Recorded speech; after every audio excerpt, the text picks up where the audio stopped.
Hello, everyone, from wherever in the world that you are.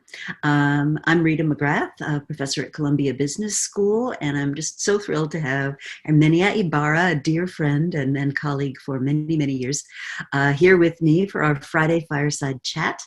A few housekeeping notes. Please feel free to ask questions in the chat. I'll monitor that as best I can. This session is being recorded, so don't say anything you wouldn't want on the front page of the New York Times. and do feel free to interact. We will be following up with all of you who registered after the session. So welcome, Herminia. I'm so looking forward to this. It's great.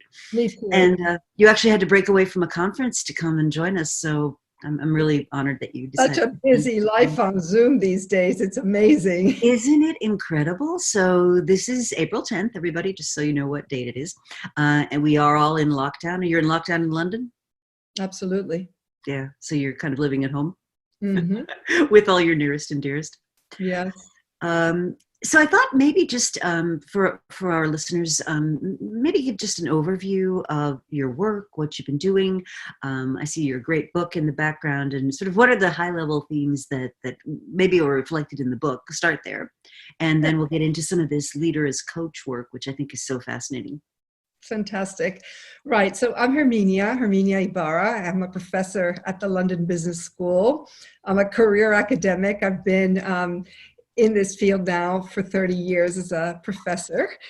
And the thing that I've really focused on probably over the last 20 years are the big transitions that we make in our careers, how we shift from doing one kind of work to another, which usually means shifting from one sense of who you are as a professional to another. It's always the ones I'm interested in always touch your sense of identity, which is what makes them hard, because you're not just shifting to using a different tool. It feels sometimes like you're shifting to being a different kind of person almost.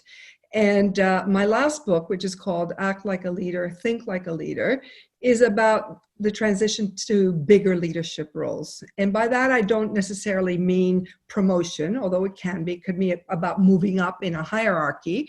But a lot of times it's also about having broader impact, stepping up in the sense that the environment has changed. I mean, think about that in today's context. The environment has changed dramatically, and therefore what's expected of you has changed accordingly, even if you don't have a new job title to send signals that it's time to change.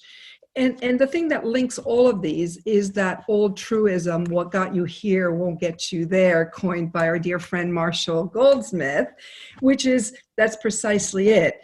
What gets us stuck is that we've been successful. And when we've been successful, we keep doing the things that made us successful. And there's a perfect parallel to companies, which I will come to. That's how companies get disrupted. They keep doing what they've always done so well and made buckets of money for doing.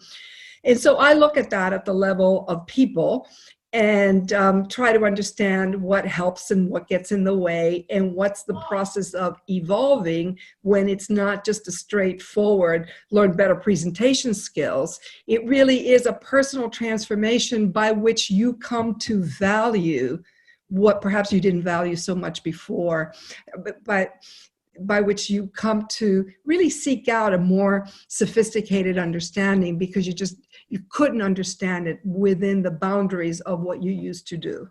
Mm-hmm. So the main message of act like a leader, think like a leader, as I understand it, is you can't think your way into a new way of behaving, that it's the new way of behaving that causes you to change your thought process. Well, at the end, that's exactly it. At the fundamental, it's really our mindsets about what's worth doing that kind of get in the way, or what's possible, or what's feasible. But you can't change a mindset directly, because they're the product of your past experience.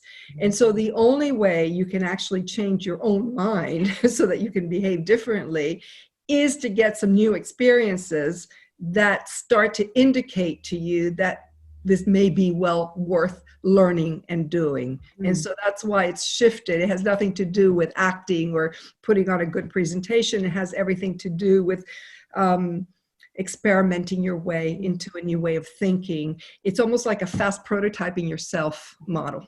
Oh, I love that. One of the things I get asked a lot right now is people are sort of, well, they're stuck, right? What do we do? How do we move forward? What should we be trying? And I keep saying, like, don't aim for some huge megalithic thing, right? Try to articulate what your hypotheses are and then design an experiment or a test which will help you take those hypotheses and turn them into some kind of knowledge, and that you're going to get a lot farther with that. So one of your more recent pieces of work is this fabulous article in Harvard Business Review. I have it here. And it's all about leadership as coaching. And I think it sounds really simple to say, but as I go through the article, there's a lot of complexity and richness to it. So I thought maybe just start off with what was the context for this article? Like, Yeah, why now? You know, that's what I wanted to talk about. You know, it's not, you know, speaking of experimenting, it was not something I set out to do. because it's a bit of a break from your previous work. Yes, completely. Although it is one of the things, in one of the skill sets that people need to learn as they move up into bigger leadership roles. They need to learn the art of developing other people on their own terms, of having more open-ended conversations. And so it is part of it. But it is a very different, a very different domain for me. It came out of two different things, and this is interesting. First of all, I have now been looking at how organizations transform for the digital age, and in particular, how leaders can lead more effectively in the context of the enormous changes that are going on in organizations as they try to figure out how to make use of artificial intelligence, how to use technology, how to come up with different business models for this kind of era. So very interested in what that meant for people's jobs and for their roles as leaders and managers. And I started to notice that the more technological change that was going on in these organizations, the more they were also investing in training people across the organization in very basic coaching skills. These things were seeming to come together, whereas coaching used to be the reserve of the senior manager who got to have a little remedial training by, you know, kind of like an external coach who'd come and, you know, I don't know, help them master their temper or something like that. This is a very different kind of coaching. It is helping people throughout an organization get very basic people skills in listening, and not in coaching like a little league coach, but in which you as the expert share with the other what to do, but coaching in the sense of enabling the development of another in terms of where they want to go, helping them come to their own conclusion, helping them find their own solutions to their problems, a kind of a teaching the person to fish kind of solution. So the first thing was noticing that there was a lot more of this going on in organizations, and that it was a real part of the transformation story of companies like Microsoft, and I'll come back to that, but they were not the only ones. And then the other part of it was just a simple, as a professor, I was starting to teach a class on this. And I realized that there was not a single article that I could assign to students that talked about coaching as building organizational capability rather than coaching in the traditional, an outsider who helps me with my developmental agenda. And I thought, well, let's just write an article. I mean, the other thing that also drives it is in my daily teaching executives. I always have classes in which you have issues that arise and you ask people to role play a conversation. And it's always disastrous. That's one of the things I talk about in the article. It has been shown in lots of research, not my own, that we think we're so much better than we actually are as coaches. We have no clue how bad we are. But now I can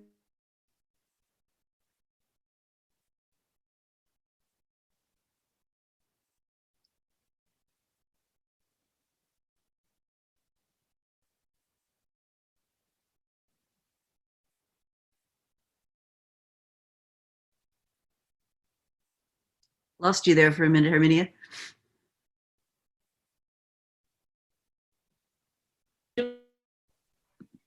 Are you with me? We lost you there for just a second.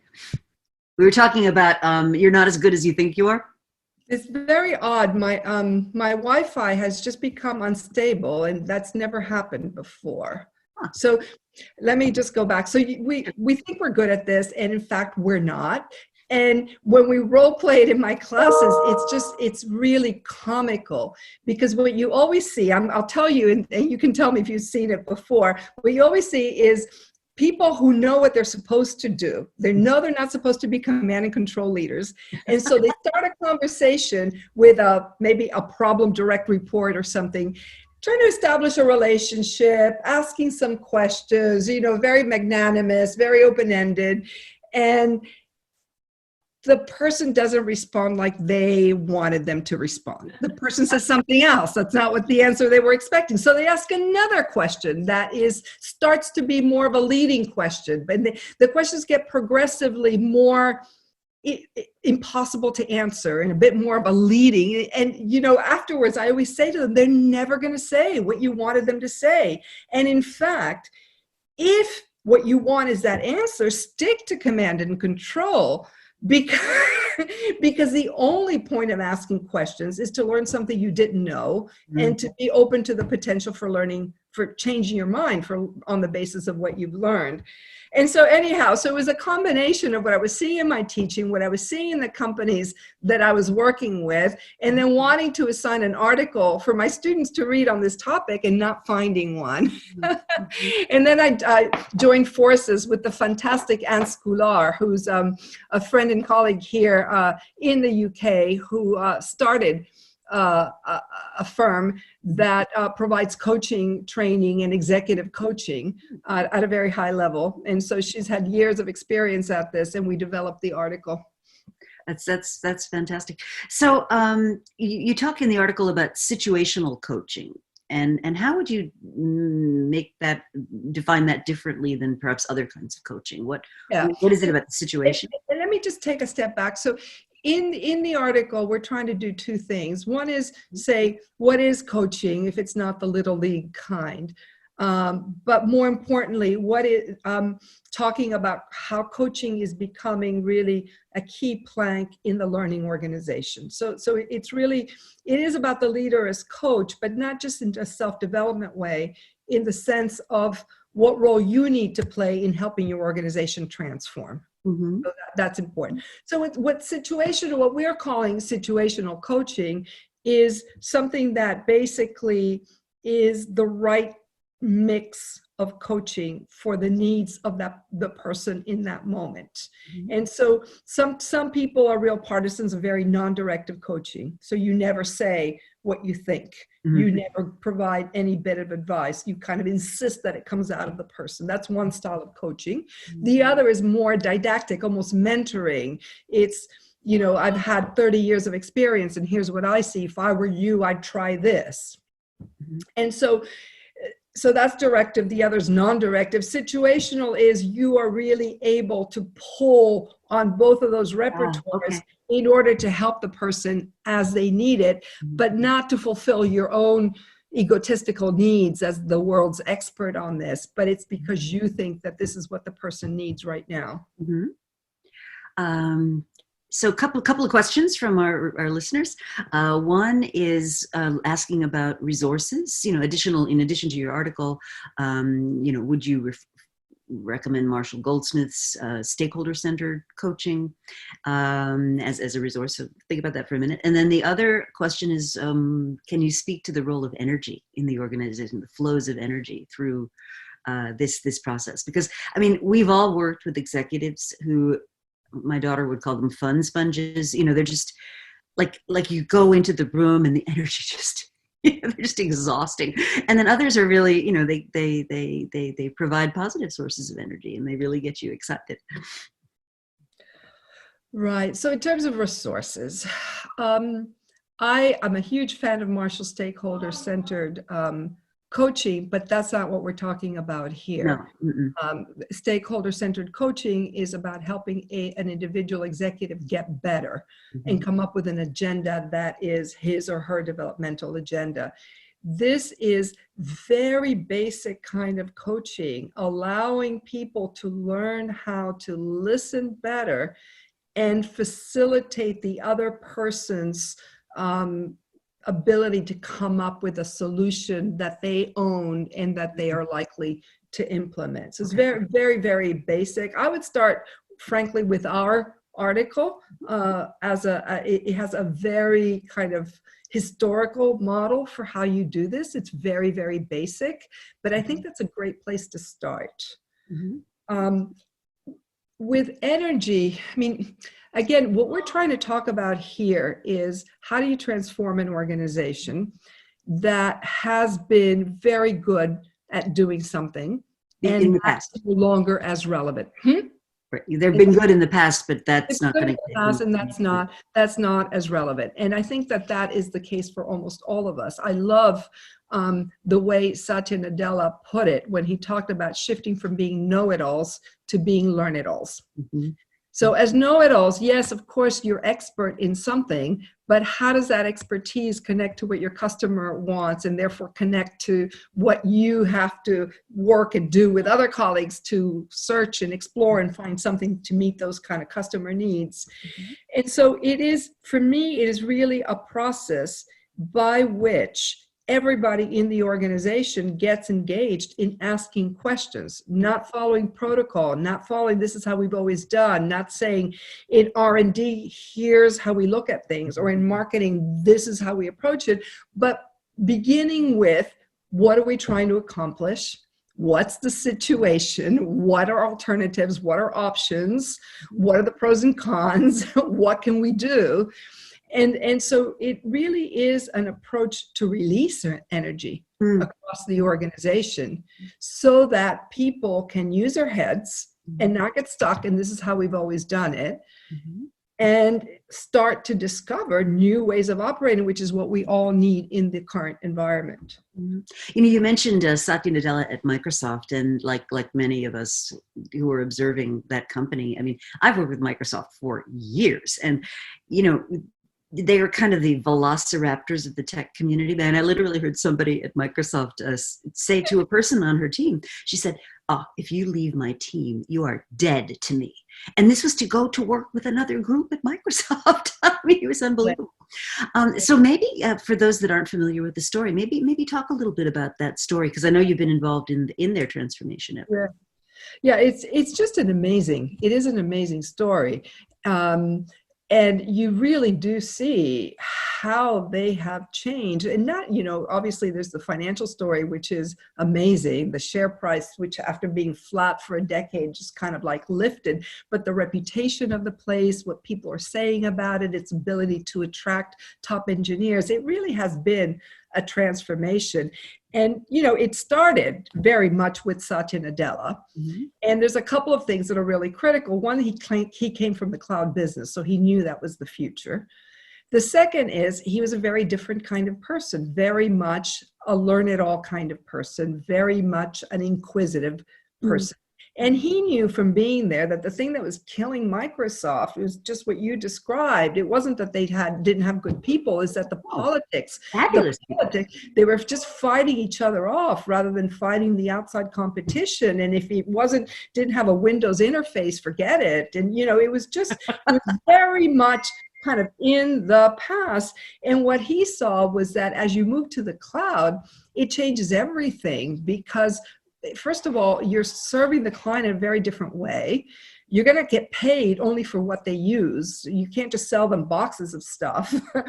You have to get them to use it. And to use it, you have to understand what they need so they can add on and use more. And in order to get that, they had to work across the organization, and they had to learn how to do things. I mean, essentially, he said, for us to win in this world of the cloud, we have to get a lot better at learning things we don't know already how to do, rather than executing flawlessly on everything we're beautifully expert on. And so that set in motion a cultural process, which he called being all about growth mindset, which was really the idea that it's not about what you know how to do innately, but it's about what you can learn with effort and with trial and with reaching out, and how to encourage that. Now, that all sounds very, very fuzzy, very nice.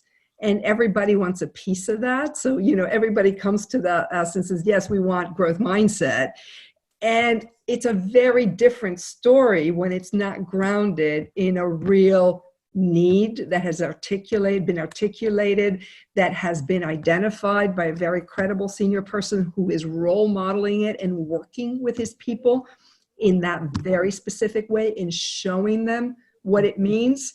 So there's a lot about articulating why is it that we need to do this urgently and importantly. Mm-hmm. And it's not just because it's really sweet and nice to know how to have touchy-feely conversations with people. Right. It's because our survival depends vitally on our ability to have these conversations with our customers, A. B, we're a tech company. We have all kinds of amazing tech tools. So we actually know what's going on. We have real-time data. We have automated forecasts. We have sophisticated artificial intelligence.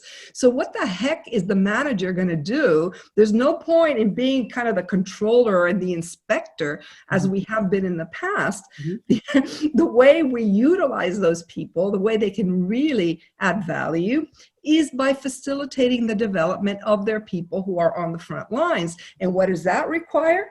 Having conversations that pull out of them what they know. And it connects beautifully to our friend Amy Edmondson's ideas about psychological safety. Because part of why Microsoft and so many other companies were not developing the innovations that were shaping their field is because people were afraid to speak up. How is it going to affect my bonus? It's going to piss off my boss. All of these things that get in the way.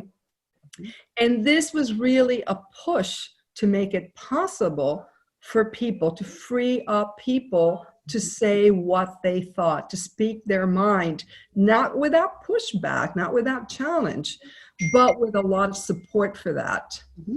So that's there's a lot in that story, which is how do you take something that we've known and really make it real and tangible to people throughout an organization. Yeah. So a couple of things on the Microsoft story. Firstly, for those that aren't familiar with the growth mindset term, this was something that was coined by Carol Dweck. And she contrasts what she calls a growth mindset versus a fixed mindset, where a growth mindset basically says, how can I use setbacks and learning to get better, versus a fixed mindset, which is how do I demonstrate how good I am, and she really points to the notion of really seeking to learn and seeking to take forward. The other thing about Microsoft, and we'll get to some of the questions in a minute, the other thing about Microsoft that I think is fascinating is how Nadella has been using leading indicators. So if you think about the metrics that you use to drive some kind of decision making in the organization, there's lagging indicators. They're great information about what's already happened. Then there's current indicators, which kind of tell you where you are. But then the hardest ones to get are the leading indicators. And so what Nadella did with his whole senior team is he has half of their compensation based on performance. So, sales, revenue, that kind of thing. But the other half is based on what he calls these leading indicators. So things like customer usage. And you go back and he literally talks about customer love. If customers love our products, they'll use them, and that's going to predict our future success. Yeah. And I just thought, so I have to share with you an anecdote. I was invited to speak at one of these big Microsoft leadership meetings, and I get to Bellevue, Washington, get off the plane, go in the big hotel where they're having this, open the door to the ballroom, and on the screen, like in letters as tall as I am, is the word empathy. And having worked with Microsoft for many years, I kind of said, damn, I'm in the wrong ballroom. But no, that was what he was trying to really reinforce. So a couple of questions that have come in are some mistakes made by first-time managers. Could you speak to some of the things that trip up more junior people when they're first stepping into a managerial role? Gosh, so many things. The thing that most trips up junior people when they first step into a managerial role is that they try to do the work as themselves rather than delegate to other people. And that trips up even more senior managers, quite honestly. But I think that's one of the top things to learn is what do I do myself and what do I delegate? And when you're going to delegate, people trip up there as well because they see it as either I do it myself or I completely throw it over the wall to this person, delegate it to them. But if that person is also inexperienced, they will need some shaping, they will need some encouragement, they will need milestones, or they'll need frequent meetings so that they know that they're in sync. And so that to the first-time manager feels like a huge cost in unproductive time, you know. And so it's really accepting the inefficiency that comes at first with learning how to do that. Right? Yeah. Yeah. It's always the what got you here won't get you there. That's great. That's a good watchword for our time. So one question from our viewers is, how do you deal with the reality of right now, especially in the middle of this crisis? You know, you've got leaders who have to let people go. You've got leaders who have to, you know, I mean, there are people who struggle to pay their rent, and you've got leaders who have to say, well, look, we just don't have the money to pay you. How do you keep the kind of social compact intact when you've got to make these really wrenching decisions? You know, your guess is as good as mine. I think that this is a time when the empathy word has greater meaning than ever. And I think people are finding that they have that in them, even if they hadn't naturally thought of themselves in this way. I think, you know, it is bringing out a lot of the best in humanity as we see all of us being affected in unexpected ways. And I think, you know, in organizations, there's kind of two different things going on right now. One is the kind of like the frantic, how do we, you know, manage the cash situation in kind of crisis mode, the kind of war zone, war room zone. And then there is the people touch and kind of remembering that everybody is a human being who might have a loved one in hospital, or, you know, has a situation going on that is difficult for them in some way. And just keeping that front and center, I think, goes a long ways. But you know, other than what is kind of just a basic humanist perspective on this, I don't know what else I'd share. Yeah, I mean, I think, and I was, in fact, on a call with Alan Mullally, who was at Boeing, and then he was at Ford. Really great leader. I was on that as well. So were you on that one? Oh, great. So one of the things he said that I thought was really powerful was he said, you know, if you're able to be transparent, you know, if you really lay out the situation and the facts in front of people, so that they can understand the whole picture, they don't feel like they're being pawns in some sort of chess game that's being played around them. To the extent people feel that they have some control, they have some agency, and they can see the necessity for what you're doing, it makes it a lot. I want to say easier, but you can have a human conversation at that point. You can have a human conversation. I mean, I think part of what's hard right now is that you don't know. It's, you know, it's not that anybody's trying to be opaque. You just actually don't know how this is going to There is no information. Yeah. No, and that's what I've been telling people, and back to your notion of hypotheses and experiments, that, you know, what we need to do now is create meaning and create understanding where there is none. This is unprecedented. We've never been, at least in my lifetime, in a situation where the entire economy has just ground to a halt, where anything that humans like to do, like getting together, you know, is now mediated by some kind of electronic device. But at the same time, look at the creativity and innovation that has spawned, and look how adaptable we have been, and how quickly we have all become Zoom masters, and, you know, and all of the different things we'd never expect to be doing. And I think there's a real positive message for that. I do too.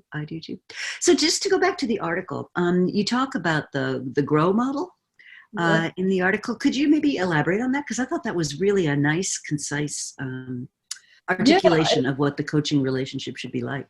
Sure, and this is a a model from ancient history But is just we forget history. it's a really quick and handy way because essentially this idea of non-directive coaching, which is to pull out of the person, to help them, to pull the energy out of them so that they solve their own issue. This kind of non-directive approach can feel like you're spinning your wheels, that it's not going anywhere, that you're having maybe even a kind of very enjoyable conversation, but where is it going? Right. And so what this model does is two things. One, it helps guide you to asking good questions, good open-ended substantive questions that will help the person think. But it also orients you to a flow from identifying a goal or a problem you want to work on to actually what are you going to do stepping out of the meeting immediately. And so it kind of drives you through a conversation that has a shape to it. And so GROW is just an acronym that says you want to start by what's the topic of this discussion? What do we want to talk about? But once you've got your topic, you want to know what is it you're trying to achieve, or what would you like to achieve in this conversation? How can I help you? What would make this conversation have value for you? So that's the goal. The R is the reality. So what's the situation? What's been happening? That's let me give you a little background. Okay, so that's kind of the context. That's the context. Mm-hmm. O is options. So what have you tried? What might you try? What are the pros and cons? So what are alternatives? What have you seen other people do? And then W is what will you do? And that is, okay, so given this conversation, what's the next thing you're going to try? Or what is it that what phone call are you going to walk out and make? Or what's the conversation that you're going to have? And moving it towards action. Moving it towards action. And it's just a flow that goes from identifying what is really the problem that you're trying to solve to what is it that you're going to do. So the G is the goal. The G is the goal. What's the goal?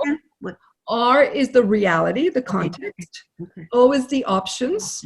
And W is the will.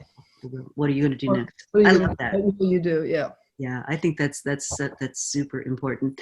So a couple of questions have been around how do we learn to develop a growth mindset? What are some things we can do? And I'll chip in here, and then maybe you have some thoughts on that. So one of the things that a colleague of mine uses a lot is she calls it if then. And what I think is fascinating about this is how she's sort of using our unconscious brains. So if it is 4:00, I will return that customer phone call. If it is Tuesday, I will book my exercise appointment. If it is, and what she found was that that people that used if-then planning actually followed through in terms of the will, what are you going to do, much more regularly than people that just sort of said, yeah, I'll get to that, right? Because what happens, and I thought this was fascinating, in your brain, like your brain is kind of going, oh, it's 3:00, it's 3:30, it's 3:40. Wasn't there something I was supposed to be doing at 4:00? And it's completely unconscious. And I thought that was a really interesting, very sort of pragmatic way of using this growth mindset idea to actually get yourself to do something about it. Yeah. Yeah, I mean, it ties back to the old idea that the more specific you can be in terms of what you're going to do, that in jargon, it's implementation intentions, the more likely it is that you're going to do it, the more it's kind of fuzzy. I'm going to be a better listener. Yeah. The less likely it is. What does that mean, right? To be a better listener. And brings you to a specific, I'm going to do it at this time, on this date, or, whenever. Yeah, I mean, the growth mindset question, how do we develop more of a growth mindset? It's a really good question. One of the things we need to understand, it's a hugely compelling concept. There's been almost no research done on growth mindset outside the school setting. It was research that was originally done in schools on kids. Why is it that some kids faced with challenging academic work just shut down? And why is it that others thrive on the challenge? Some will say, I'm just not good at maths. Others will say, I have to try harder. And then that started getting extended to research on, for example, when do women persist in STEM fields in college and when do they not? Or it's only very recently that people have started doing research on this in an organizational context. Very little middle of it is happening. The bit that has been done has been connecting it to organizational culture, and the extent to which actually an organizational culture that's defined by adaptability is very much one that subscribes to a growth mindset idea. So the real convergence between some of the ways in which we traditionally look at corporate cultures and how it kind of plays out in people's mindsets. Because one of the things that the psychologists found is that mindsets are not just the product of your own head and your own background. Context signal growth or fixed. And so that's where the organizational aspect comes in.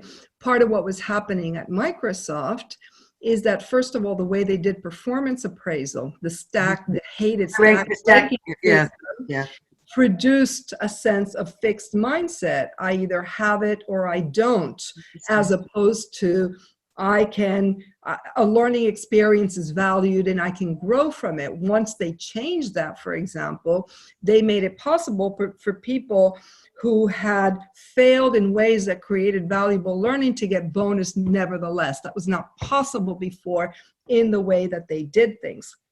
So just to catch you for a minute there. So for those that might not be familiar with this, there was a personnel evaluation system, which was popularized originally by GE, which basically said you sort everybody into kind of overperformers, middle rank, and then the bottom. And the bottom was supposed to be cut off. It was called rank and yank was one of the buzzwords, or a number of different ways it's called. And the research that I've read on it anyway, and I don't know if you have a different view, but the research I've read is like every so often doing that is kind of useful, because over time you sort of accumulate clutter, right? And so having some kind of performance standard, but if you use it repeatedly, it has all these super negative effects. So you cut to the bone, you have, right, exactly. And, and as it turned out, there were and this is where it gets interesting in the connection to the corporate culture. There were all kinds of things that they did as an organization that were communicating a fixed mindset, a know-it-all mindset, just perform to the hilt and don't clutter any of this up with learning or mistakes. And one of the things we talk about in the article is that you don't instill this kind of coaching culture without removing serious barriers that are in just the normal ways in which you do things. And if I can tell one of the anecdotes here, because I think it really makes the point, it took them a while to realize that one of the things that they still had in place at Microsoft, the way they did quarterly business review meetings, was no matter how much progress they had made on everything else, that always brought them back to the old fixed mindset of perform, look perfect, know everything, be bulletproof. They had what they called it the mid-year quarterly review, which happened in February. And it killed off everybody's Christmas holiday because they had to spend months preparing for this. They were preparing slide decks of 100 slides. And what you had was, local teams preparing regional teams, preparing the global teams, each time kind of cranking it up to this, huge event with the CEO in which people were presenting their business. And the old tradition was precision questioning, kind of being hammered on, do you know this data? And what about that figure? And what about this? And the whole thing was a show. It was a way that it used to maybe be a good way of learning, but now they have real-time data on these very sophisticated, smart tools. They know what's going on. They didn't need all of that performance. Right. And it was killing off. And, for them, the formula, it always goes back to what are we trying to accomplish that's critical. It came back to their customers. They knew the more time people spent with their customers, the more they would do on the cloud with Microsoft, the more their services and products they would use. And what was keeping them from spending time with their customers to learn these things is all this internal political stuff, preparing PowerPoint decks of 100 slides, for example. And so crazy, isn't it? They realized that it was not productive, but that it was also reinforcing the fixed mindset culture of put on a good show at all costs. That was not a forum in which you could sit back and say, all right, what did we learn here? Right. This is not. That's great. That's great. That's all a long-winded way of saying that there's a lot in the context that's signaling. That's interesting. A growth mindset versus a fixed mindset. Yeah, and I think that's an interesting comment, because I think with a lot of these sort of people issues, we're all about fixing the people, and we don't look enough at fixing the context or the situation. So I wanted to touch on two things, and I know I've got to let you go fairly soon. But one is, could you just review for everybody sort of Coaching 101, right, which is one of the boxes, I think, in the article. The other thing I'd love to get your thoughts on is some years back you wrote a wonderful piece about women and the vision thing, and women not being seen as visionary. And that was a while ago, and I'd love you to just kind of reflect on, that was then. Has anything gotten different now? Have we improved? Have women come forward or anything like that? So two things. So Coaching 101 and what's happened with women and the vision thing. So give me some guidelines. What do you mean by Coaching 101? Well, that was a box in your article. It was kind of like, what are the basics, the building blocks of building a good coaching relationship? Asking good questions, being a good listener, pulling yourself out of the equation and being very focused on what is the other person telling you, what does the other person need, what is it that I don't know, as opposed to, trying to be adding value because that's what you're there to do as an expert. But the basics are really basics of human communication. How it's a bit like appreciative inquiry, questions that you can ask that allow the person that are kind of based from the point of view that they know what they're talking about, that they can solve their problems, that they have something of value to offer. So really listening and asking questions are the fundamentals. And it sounds easy, but I have to say, I did a coaching training about 5 years ago, and it was really interesting to see. I didn't know how to ask good questions. My questions were clunky. They were not straightforward. I often was asking yes or no questions as opposed to open-ended questions that allow people to elaborate. And so there's a real art to asking good questions. One of our colleagues, Hal Gregerson, yeah, a lot about this. And so it's really worth investing in getting better at asking good questions. And I can highly recommend any of you who want to get better at this. Hal Gregerson's a great resource. He publishes, I think it's a monthly newsletter talking about, I think it's called Glad You Asked. and he's very accessible, a lovely person, and would be good to learn from on this topic. Yeah. On women and the vision thing, I don't know what to say. I haven't looked at those data again since then. And this is a very long conversation. So we just do know that even though we see progress, gender bias, implicit bias is still very strong. And so the specific form it will take will always vary. So, at that time, because you had still very few women at the C-suite level, women tended to be seen as not visionary by their male colleagues, by the way, not their female colleagues. And I don't know if that's still the case today on a kind of an aggregate level, but I do know that what we've seen over the decades is whatever is the thing that's being valued, that's the thing that women are seen as having less of. And I think that there is plenty of evidence. And, a lot of the great research on that is coming out of things that have to do with VC funding and women entrepreneurs, and we're seeing a lot of those biases sadly still there. But ask me something else so we can end on a more upbeat note. Well, I think I know you're at a conference right now about sort of with a lot of heavy hitters about the future and so forth. So perhaps share with our listeners, something that you think is really positive coming out of the current sort of mashup we're all in right now. Right. Well, this is a true disruption and not a disruption in the, kind of the way we throw words around. And by that, I mean, there is a before and an after that's clear. We have all been thrown out of our habitual work context. Our habits have been disrupted. So there's, those are the things that can make us either kind of get very conservative and rigid because we feel under threat, or they can make us think differently, be more creative. And, of course, which way it goes depends on your nest egg and depends on whether you have a lovely house from which to work at home and everything else. It depends on a lot of those things. However, there is a huge opportunity to learn from this experiment and to use it to try some new things. And maybe not right away, maybe not immediately. I think a lot of us have just been coping, learning Zoom, among other things. But I think there's a huge opportunity. I mean, I know, just this conference that I'm in, it was supposed to happen at George Mason University in Washington, D.C., and we were all going to travel there.